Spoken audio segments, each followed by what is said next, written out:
Znamo koliko je važno od nasrtaja moćnika očuvati javne institucije. A što dobijemo kad sustav ne funkcionira?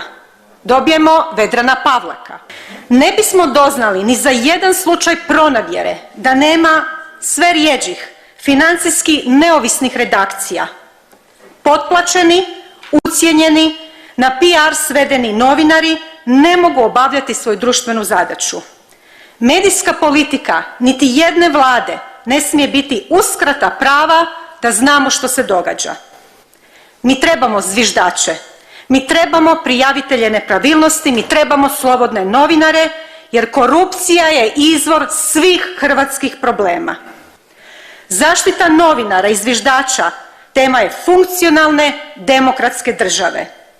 A svaka afera koja ostane bez presude, zna se, politički je izbor onih koji drže ključeve sustava.